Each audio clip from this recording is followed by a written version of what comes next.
This snapshot Spidey is already paid for, so before I ship him off, here's a video of this figure for my own remembrance and also a bit of sharing with you about the snapshot Spidey from Spider-Man Classics. The snapshot Spidey is the only one I have left out of the 3 Toybiz Spider-Man figures that were mostly sought after, the other 2 being the superposable Spidey and the Sinister 6 Spidey. So yeah, let's take a quick look at this figure. And first up are the accessories.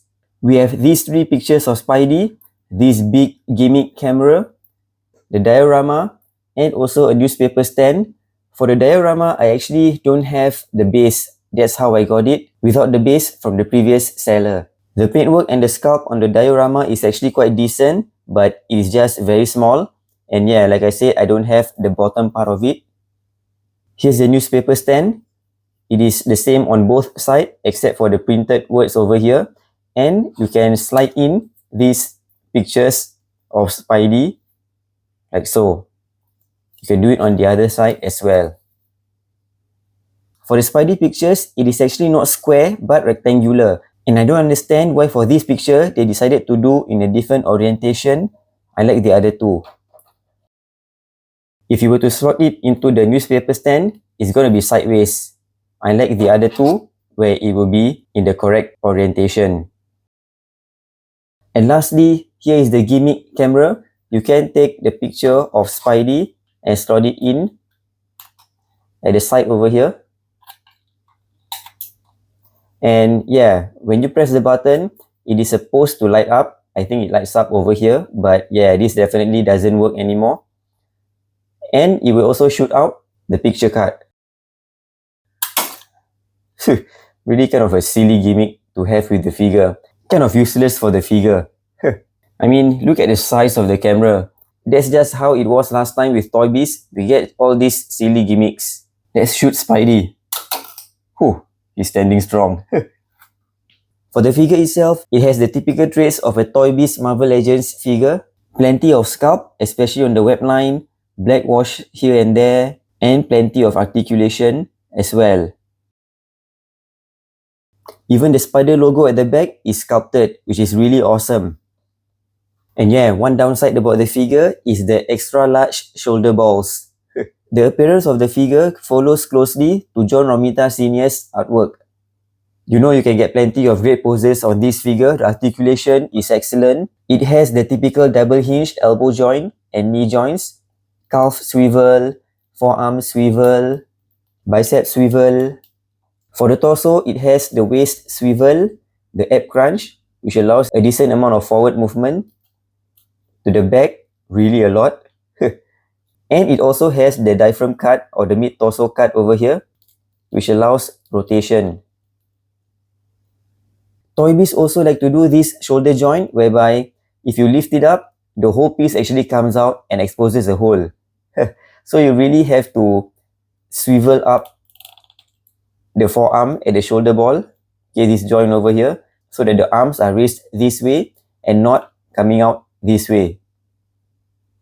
The old ball hip joints also allows the Spidey figure to do splits, unlike the recent Hasbro Spidey figures.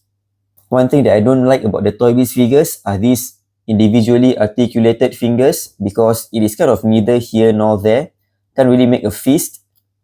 This is how it would look like if you try to make a fist. And if you were to make a web shooting pose, it doesn't really look that nice either. Look at that.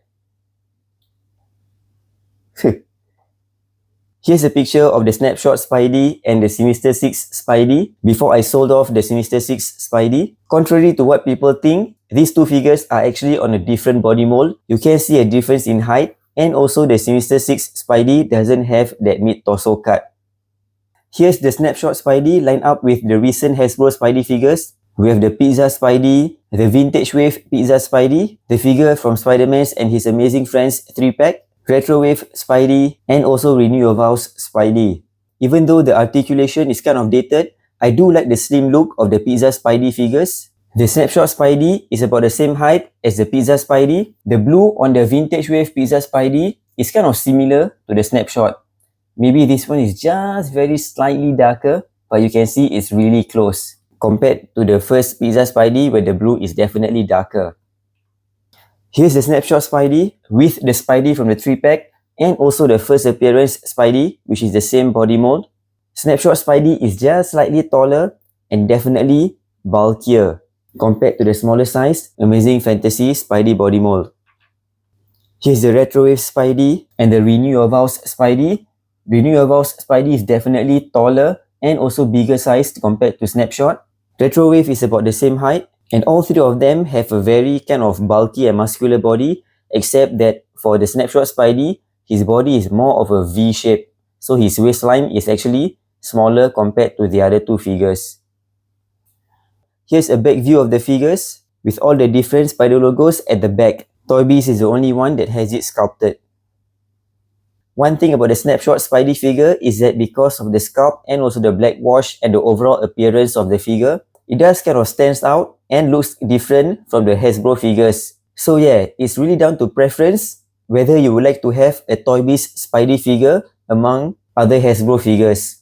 And talking about preference, do share in the comments which Spidey figure do you prefer the most. The upcoming Maximum series, that one really looks great. Thanks for watching. Do share your thoughts on the Snapshot Spidey, whether it still holds up. And do check out my other videos at my channel.